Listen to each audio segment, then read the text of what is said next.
You're listening to an Airwave Media Podcast.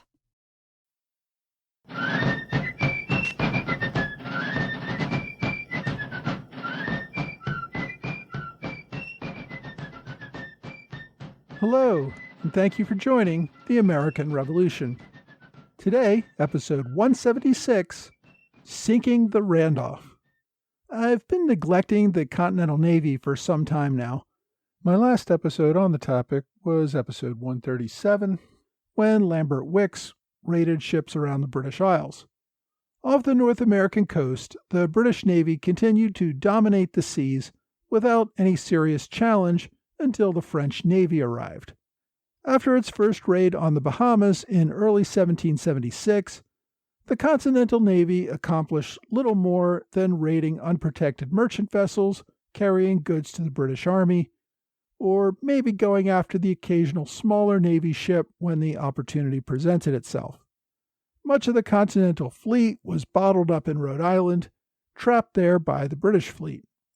You may recall from back in episode 84 that Commodore Esek Hopkins headed the Continental Navy. It was his fleet that was trapped in Narragansett Bay for many months by the British fleet. Hopkins had come under heavy criticism for his failure to leave the bay before the British arrived and for his refusal to attempt an engagement with the British. Congress had never really gotten to like Hopkins. They had censored him in 1776 for his failure to obey the instructions that they had given him to attack the British Navy at that time. Instead, Hopkins had sailed off with his fleet to the Bahamas. Now, never mind that the orders would have been suicide, Congress censored the Commodore, but then allowed him to continue in his command. By early 1777, many were calling for Hopkins's removal from command of the Navy. In February, several of his officers referred charges against Hopkins to the Continental Congress. Some of the charges seem rather silly. They included swearing and speaking ill of Congress's Maritime Committee. I know it's hard to imagine a sailor who actually swears. Even during the Revolutionary War era, it was quite common and did not ordinarily result in formal charges, especially against a top-ranking officer. Similarly, many other officers made derogatory remarks about Congress and the Maritime Committee, and probably deservedly so. So the fact that Hopkins did that did not seem particularly outlandish either. But Congress did take these charges seriously and pursued them. Other charges were a little more serious, such as the abuse of prisoners of war. Although under scrutiny, the complaints did not note a departure from the way other ship commanders treated prisoners at the time who were unwilling to serve aboard ship. The other major complaint was the Commodore's failure to recruit sailors for the fleet. It was a fact that the Navy didn't have enough recruits. The biggest problem was that the states had granted letters of marque to thousands of privateer ships. Any competent sailor would earn far more on a privateer vessel and would not be subject to as severe discipline. So the Navy was simply unable to compete for recruits. In short, Congress wanted a miracle worker, and Hopkins wasn't performing any miracles. In response to the charges against him, Hopkins had one of the officers who had brought charges to Congress's attention arrested. Lieutenant Richard Marvin faced a court-martial as a result of the charges he sent to Congress. In April, the court-martial found Marvin guilty and dishonorably discharged him from the service. Hopkins did not yet know it by the time the court-martial rendered its verdict on Marvin, but Congress had already suspended his service. In March, the Continental Congress began hearings, while it was still in Philadelphia, on charges against Hopkins without informing him that the procedures had begun. On March 26th, Congress suspended Hopkins from service without giving him an opportunity to defend himself. It took several weeks for the Commodore to learn of Congress's decision. Esek Hopkins had received his command probably largely due to the support of his brother, Stephen Hopkins, who was at the time a delegate to the Continental Congress. Stephen had left Congress in September 1776, shortly after Congress had censured Esek for his failure to follow Congress's instructions on his first mission. Stevenson's resignation was purportedly for health reasons. He was suffering from trembling hands, what was at the time called a palsy. It's not clear, though, if the actions against his brother may have also been a contributing factor in his decision to resign from Congress. However, his departure did leave Esek without a friend in Congress. After Congress suspended him in March 1777, one would expect that he would have traveled to Philadelphia to confront these charges personally. We don't know exactly why, but Esek opted not to do this. Very likely, the reason was that he did not think he would get a fair hearing before Congress. On January 2nd, 1778, Congress formally dismissed Hopkins from service without ever granting him a hearing in person or even requesting his presence to discuss the charges. Hopkins responded by bringing a libel suit against his accusers for defamation. The defamation trial took place later in 1778 with a jury verdict for the defendants. Hopkins was ordered to pay costs.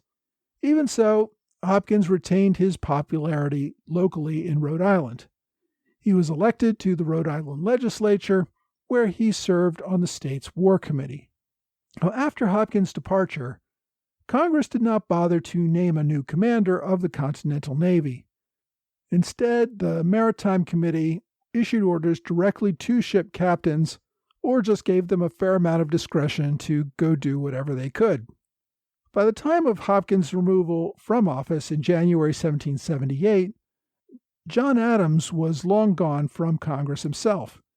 He had taken leave in early November of 1777 to return home to Massachusetts. The congressional service was pretty grueling and did not even pay enough to cover his personal expenses while he was serving. After 2.5 years of service, Adams had had enough. He returned home and resumed the private practice of law. Before he left Congress to go home, his colleagues suggested that they might need him to go serve in France. Silas Deane was being recalled, Benjamin Franklin was old and could possibly fall ill, and nobody really trusted Arthur Lee. Adams's fellow delegates believed that they needed him to fill this important role in Paris. Adams, though, demurred. He did not speak French, and he was one of the least diplomatic delegates already. Serving as an ambassador to France would certainly not play to his strengths. After returning home, though, Adams received notice that Congress had appointed him anyway. He could have refused the appointment. Thomas Jefferson had refused the same appointment a year earlier.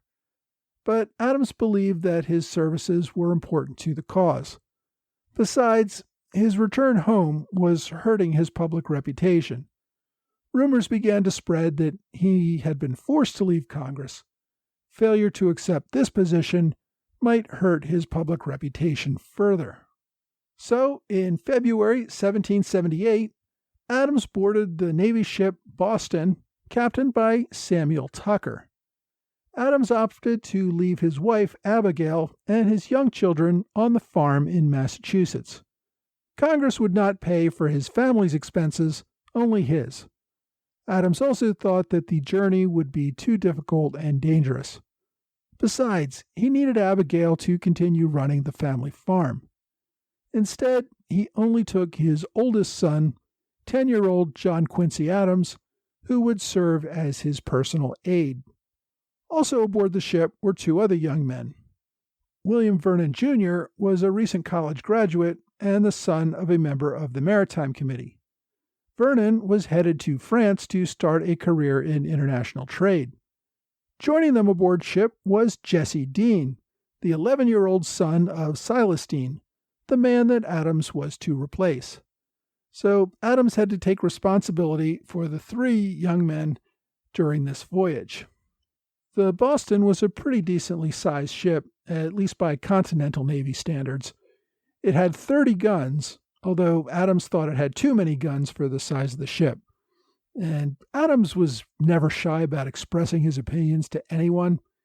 He peppered Captain Tucker with suggestions about ship discipline, cleanliness, organization, and a host of other things. Since Adams was a VIP, Tucker had to do his best to accommodate and comply with Adams's many suggestions. Now, Adams, who had never even been to sea before, also got rather seasick for much of the journey. The ship did have to outrun a few British warships during the crossing. Tucker debated fighting them, however, his priority was to get Adams safely to France. Therefore, he avoided any combat. Following his trip, Captain Tucker would command the Boston for several more years, capturing numerous prizes and doing battle with the British Navy. So his avoidance of a fight on this trip was due to his duty to his VIP passenger and not out of any desire to avoid combat. When the Boston got closer to the French coast, it came across a British privateer, the Martha, which was a smaller 14-gun ship. With Adams's permission, the Boston captured the ship and took it as a prize. A few hours later, the Boston chased down another merchant ship, although this one turned out to be French. Before they realized that, the Boston fired a warning shot, which resulted in the cannon exploding. Adams had to help carry an injured lieutenant below deck for surgery and held him down while the surgeon amputated the young officer's leg. Despite their efforts, the man died a week later. As they approached the French coast, the Boston came within range of two large British men of war. Everyone feared capture, but the ships did not attack. Instead, they simply sailed on past them in the other direction. A few days later, a local French pilot informed the men that France and Britain had gone to war only 4 days earlier. By the last week of March, Adams was safely ashore in France. Now, the French public welcomed Adams and his party enthusiastically. War had just begun, and everyone was still caught up in the thrill of fighting for American liberty. Adams and his men were toasted and feted wherever they went. The thing that irked him most was that everyone kept confusing him with his cousin Samuel Adams. Adams made his way by coach to Paris in a mere 4 days. There he met up with the rest of the American commissioners and immediately got caught up in all the internal dissension between Lee, Franklin, Dean, and Izard. And that'll probably be a topic of a future episode. For now, it was enough that John Adams arrived in France and made his introductions to the Comte de Vergennes at Versailles and embarked on his new career as a diplomat. Now, aside from the Navy ships trapped in New England and those shuttling VIPs like Adams, a few ships were actually trying to engage the British Navy. One such ship was the Randolph, captained by Nicolas Biddle. Biddle was the son of a wealthy and prominent merchant family in Philadelphia. At age 13, Biddle took a position aboard a merchant vessel and headed for the West Indies. 7 years later, in 1770, he took a commission in the British Navy as a midshipman. After 3 years, he resigned his commission to participate in an Arctic expedition to the North Pole. He went along with Skeffington Lutwidge, who we met in previous episodes, who was a British naval officer, and another junior officer by the name of Horatio Nelson. When the war began, Biddle offered his services to Pennsylvania. He took command of a small row galley on the Delaware River named the Franklin. In December, he received one of the first commissions as a captain in the new Continental Navy. He commanded the 14-gun Andrew Doria, which was part of the fleet that Commodore Hopkins took to the Bahamas. Now, Biddle was one of the captains who criticized Hopkins's command on that mission. His criticism of the Commodore's competence led in part to Congress's censure of Hopkins later that year.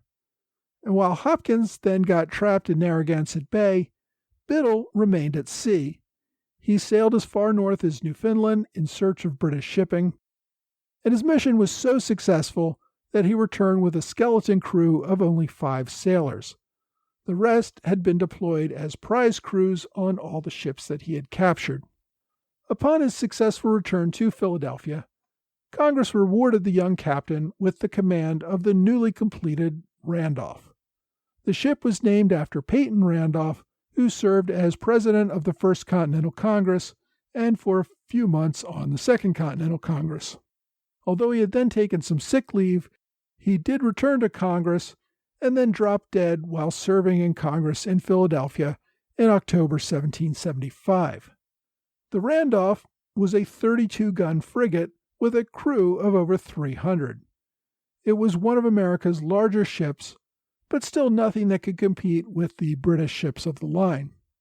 In October 1776, Captain Nicolas Biddle took command of the Randolph. By that time, the 26-year-old Biddle had already spent half of his life at sea. Biddle received his appointment in July 1776, a week after Congress declared independence. However, he did not take command of the Randolph until mid-October. His first obstacle was assembling the crew for such a large warship. As I said, most sailors were serving aboard privateers and had no interest in joining the Navy. In order to fill the ship's crew, Biddle had to take on British sailors that were being held as prisoners in Philadelphia. Now, these were not volunteers. The soldiers assigned to escort the new sailors to their ship literally had to fire their guns into the prison windows in order to force the reluctant recruits out of the prison and aboard ship. On the maiden voyage, the Randolph escorted a merchant fleet out of Delaware Bay, with ships headed for France and the West Indies. Having gotten the ships to sea, the Randolph sailed north in search of a British frigate that had been capturing New England merchant ships. While at sea, the new ship faced a number of construction problems. During a storm, the ship's foremast broke off. As the crew attempted a repair, lightning struck the mainmast, causing it to splinter and fall into the ocean. On top of everything else, a fever broke out among the crew, killing some and leaving many more unfit for duty. Around this time, the British sailors, who had become part of the crew unwillingly, attempted to mutiny and take control of the ship. Biddle and his officers were able to restore control and arrest the ringleaders. Eventually, the Randolph made it to Charleston, South Carolina, on March 11, 1777, where she put in for repairs. It took 2 months to complete the repairs, during which time the ship lost a large portion of its crew to desertion and disease.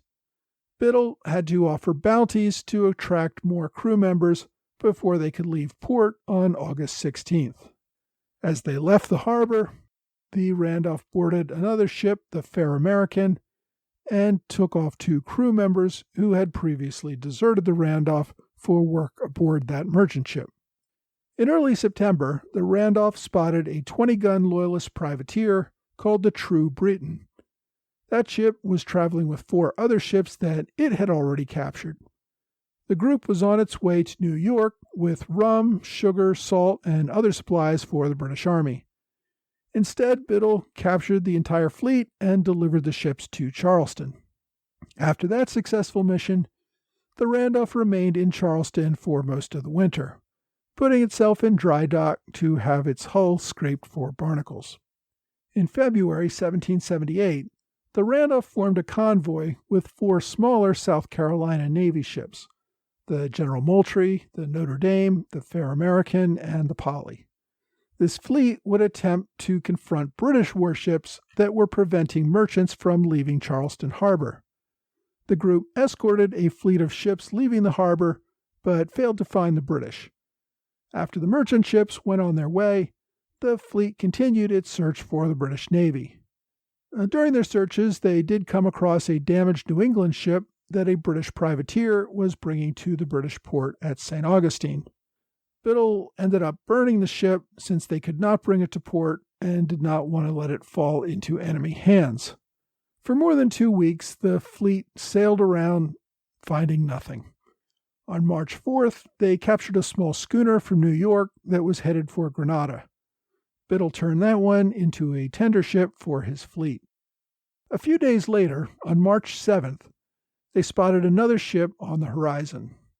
By the time the ship caught up with them that evening, they discovered it was a British ship of the line, the Yarmouth, with 64 guns, twice as many as the Randolph. Also, many of its guns were larger, meaning that they would have a greater range and could do more damage before the Randolph could even get into range. The experienced Captain Nicolas Vincent would go on to become an admiral in the British Navy. Captain Biddle ordered the other ships to flee while he engaged. He raised his ship's colors and immediately opened fire on the Yarmouth. By at least one account, the Randolph managed to get 4 broadsides into the Yarmouth, while the British could only return 1. One of the ships that had been in the convoy with the Randolph, the 18-gun General Moultrie, also remained to attack the Yarmouth. Unfortunately, the less experienced crew ended up hitting the Randolph by mistake, apparently wounding Captain Biddle in the leg. Biddle remained in command, issuing orders from a deck chair. Despite the setback, the smaller Randolph seemed to be getting the better of the fight, knocking out one of the Yarmouth's masts and damaging her sails. Then, about 15 minutes into the fight, the Randolph suddenly exploded. Presumably, her munitions magazine was either hit or someone somehow set off a spark inside of it. The deafening explosion completely destroyed the ship and its crew. The Yarmouth was close enough to the Randolph that it actually suffered some damage from the explosion as well, and reported chunks of the Randolph, some as large as 6 feet, crashing onto its deck. A British officer also reported that the Randolph's ensign was flogged onto their ship from the explosion. The Yarmouth then set out after the smaller ships that had fled, but it was too badly damaged to give chase. The British suffered 5 killed and 12 wounded.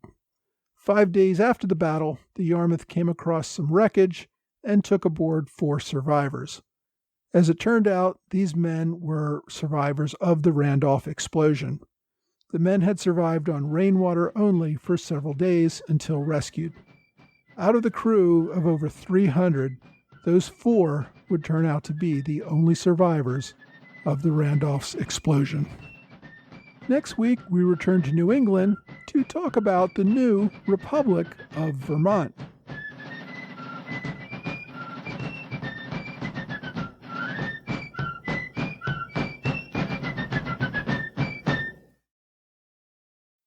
Hey, thanks for joining the American Revolution Podcast After Show. My continued thanks to Trey Nance and George Davis for their continued support at the Alexander Hamilton Club level on Patreon. Thanks also to Matthew Domer, Warren Potter, and a generous donation from Brenda Richmond, all who made one-time contributions via PayPal. I do appreciate the support. I also wanted to mention that I recently began setting up a new feature. If you've ever looked at my blog, you know that I have a bunch of further reading at the end of each episode. These include relevant books where I've provided links to Amazon.com. Although Amazon does give me a tiny commission if you click on those links and then buy something, the main reason I started linking to Amazon is that they have the largest selection of books, including many older ones that you can purchase used, so it was mostly out of convenience. A few listeners have expressed dissatisfaction with Amazon because, well, they're a giant conglomerate that's running independent booksellers out of business and screwing independent authors. I certainly get that. Although I'll admit, as a consumer, I'm probably not going to be giving up Amazon entirely anytime soon. And I am going to still keep the links to Amazon in my blog episode. However, as an option for those of you who want to support independent booksellers, I've also opened a site at bookshop.org. If you're not familiar, this site is designed to give independent booksellers an online platform so that they can join together where they can have a combined inventory that can compete with the big guys. Like Amazon, they offer me a commission on books that I recommend if you purchase through my links. They also give a percentage of all sales to local bookstores. So if you prefer to support local stores but still want to buy online, then bookshop.org is a great resource. I've only started compiling some lists of books, not just from my weekly recommendations, but out of all the books that I've cited on my blog for all of my episodes.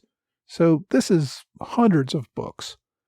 To keep it manageable, I've broken it down into several lists, each covering a different section of the podcast. So, for example, I have one list for my intro episodes and for the French and Indian War. I have another list for the pre-war protest era. That's as far as I've gotten as of the day I'm recording this, but I plan to add another list for each year of the war. So there will be a list for all the 1775 episodes, then another list for all the 1776 episodes, etc. I hope this will make it easy for you to find books relevant to the era that you want.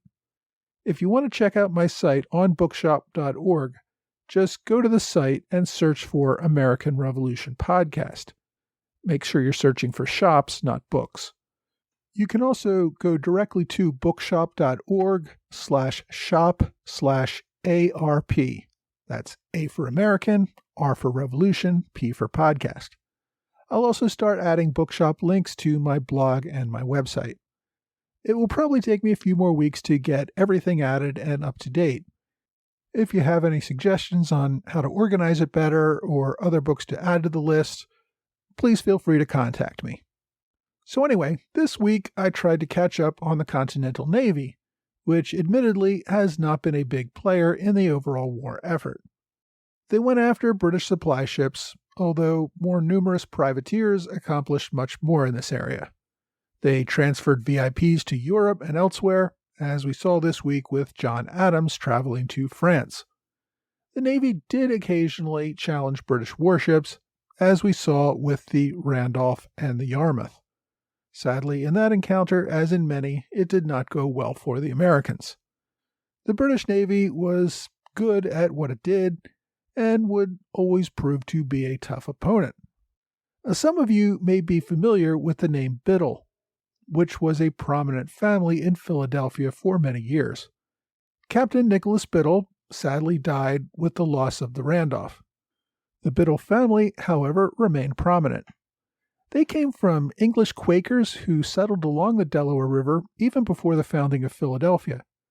Nicholas had a brother named Edward Biddle, who served as a delegate to the Continental Congress, and another brother, Charles Biddle, who served as vice president of the Supreme Pennsylvania Council, the equivalent of modern-day lieutenant governor. Many of their descendants became politicians and top-ranking military officers. One of the more famous of these descendants was Charles's son, Nicholas, named for his deceased uncle, who went on to become the president of the Second Bank of the United States and an arch-rival of President Andrew Jackson. So the family's definitely left its mark on American history. This week's episode, though, was about Captain Nicolas Biddle, who served in the Continental Navy and died fighting the British aboard the Randolph. This week's book recommendation is Captain Dauntless, The Story of Nicolas Biddle of the Continental Navy, by William Bell Clark. I've recommended books by Clark before. He wrote a really good biography on Lambert Wickes, another naval hero. He's also written a biography about Commodore John Barry and another book on Benjamin Franklin's privateers. Clark definitely liked writing about naval heroes of the American Revolution. The book on Biddle is a little over 300 pages long. It was first published in 1949, although there are reprints out there that are more recent. Even given its age, I still think it's worth reading. If you want to read more generally about the Navy, my online recommendation is an ebook from archive.org. It's called A Naval History of the American Revolution by Gardner Allen. Now, this is an even older book from 1913, but I think it gives a good comprehensive view of the Navy during the American Revolution. As always, you can search for it on archive.org or use the link on my website or blog at blog.amrevpodcast.com. Well, that's all for this week. I hope you will join me again next week for another American Revolution podcast.